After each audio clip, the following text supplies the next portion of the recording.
तो hey guys, welcome to my channel. मेरा नाम है चंदन, आप देख रहे हैं एजुकेशन में गुरु जी। आप सभी के लिए 20 मोस्ट इंपॉर्टेंट क्वेश्चन लेकर आ जाओगे, जो कि साइंस का है पार्ट 2। इसको आपको सही से नोट कर लेना है। अगर उससे पहले मेरे चैनल पर पहली बार है तो मेरे चैनल को सब्सक्राइब और साथ में बेल आइकन दबा दीजिए, ताकि हमारा कोई भी नया वीडियो अपलोड हो तुरंत आप तक पहुंच जाए। दोस्तों, ये सारे बोर्ड एग्जाम में पूछे हुए प्रश्न है। तो चलिए बिना समय गए क्वेश्चन को चलते हैं। तो आपको पहला नंबर में दिया रहा है, निम्नलिखित में से पीएच का कौन सा मान क्षारक विलयन का मान होता है। दोस्तों, मतलब निम्नलिखित में से पीएच का कौन सा मान क्षारक विलयन का मान देता है। मतलब ए नंबर में 2, बी में 7 और सी में 6 और डी में 13। तो आपका इसका राइट आंसर हो जाएगा दोस्तों 13 हो जाएगा। इसको आपको सही से नोट कर लें। निम्नलिखित में से पीएच का कौन सा मान क्षारक विलयन का देता है, मतलब मान देता है, तो 13 हो जाएगा।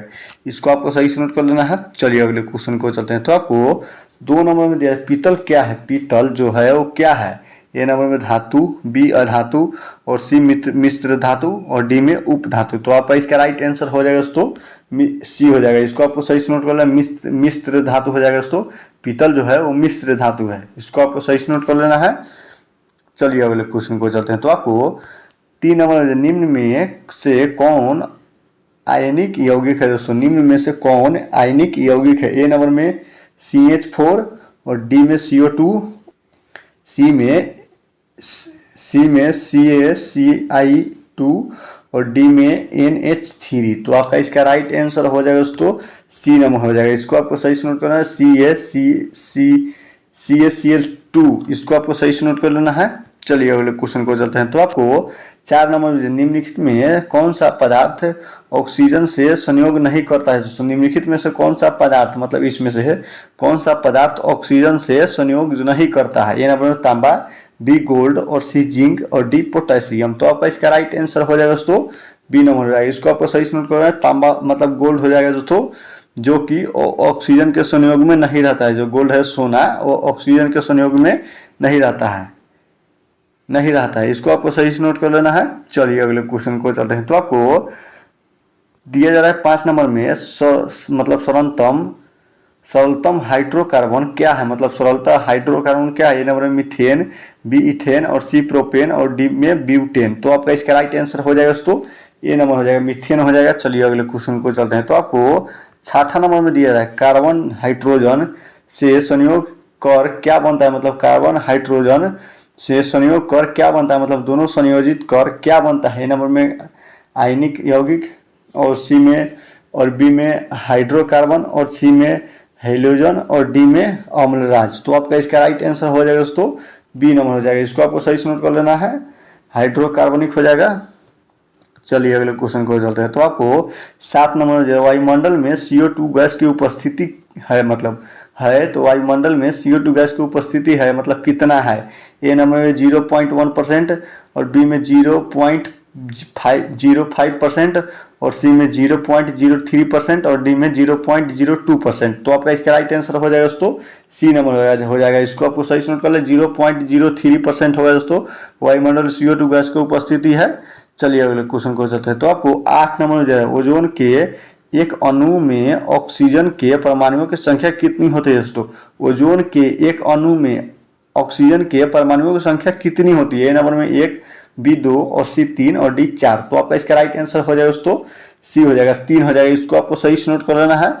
चलिए अगले क्वेश्चन को चलते हैं। तो आपको 9 नंबर में दिया है, आवर्त सारणी में कितने आवर्त होते हैं। दोस्तों, आवर्त सारणी जो है उसमें कितने आवर्त होते हैं। ए नंबर में 5, बी 6 और सी में 7 और डी में 4। तो आपका इसका राइट आंसर हो जाएगा दोस्तों 7 हो जाएगा। इसको आपको सही से नोट कर लेना है, आवर्त सारणी में 7 आवर्त होते हैं। चलिए अगले क्वेश्चन को चलते हैं। तो आपको 10 नंबर जो हीलियम कैसा तत्व है। तो हीलियम कैसा तत्व है।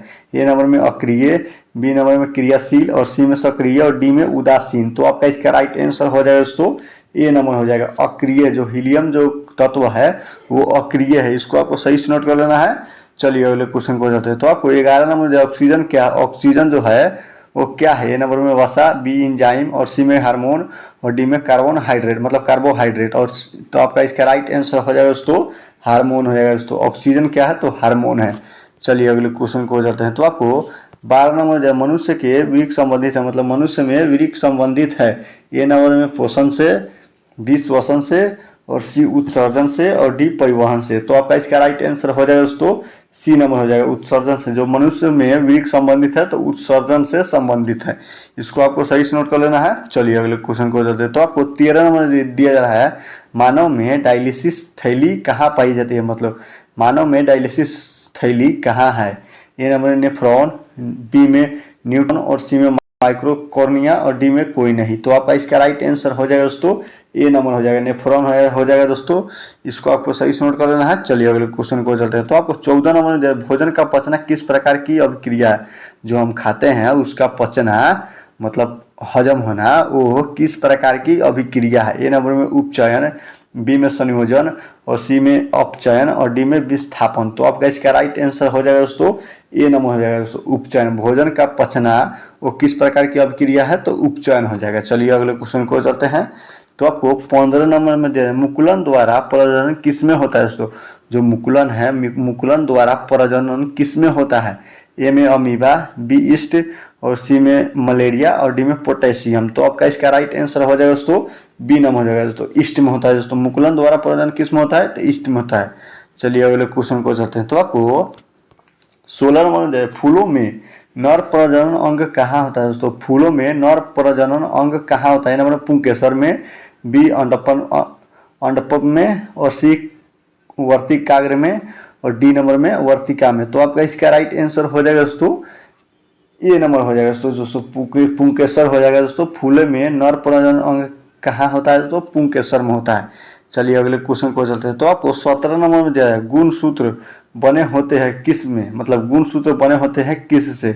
ए नंबर में डीएनए के और बी में डीएनए तथा आरएएन के और सी में डीएनए तथा प्रोटीन्स व आरएएन के और डी में इनमें से कोई नहीं। तो आपका इसका राइट आंसर हो जाएगा दोस्तों सी नंबर हो जाएगा, इसको आपको सही से नोट कर लेना है। चलिए अगले क्वेश्चन को चलते हैं। तो आपको 18 नंबर, कोशिका में अनुवांशिक पदार्थ कहाँ होता है दोस्तों। कोशिका में जो है अनुवांशिक पदार्थ कहाँ होता है। नंबर डीएनए और डीएनएन और बी में गुणसूत्र और डी में जीवन, सी में जीव और डी में हरित लवक। तो आपका इसका राइट आंसर हो जाएगा दोस्तों ए नंबर हो जाएगा, इसको आपको सही से नोट करना है, हरित लवक हो जाएगा। चलिए अगले क्वेश्चन को चलते हैं। तो आपको 19 नंबर निम्नलिखित में कौन स्थलीय प्रजनन तंत्र है दोस्तों, नहीं है, मतलब निम्नलिखित में कौन सा स्थलीय प्रजनन तंत्र नहीं है। ए नंबर जंगल, बी एक्सबोरियम और सी में घास के मैदान और डी में मरुस्थल। तो आपका इसका राइट आंसर हो जाएगा दोस्तों बी नंबर हो जाएगा, इसको आपको सही से नोट करना है, एक्सबेरियस हो जाएगा। तो उम्मीद करता हूँ कि वीडियो आप लोग के लिए अच्छा लगा तो वीडियो को लाइक और चैनल को सब्सक्राइब। तब तक जय हिंद जय भारत।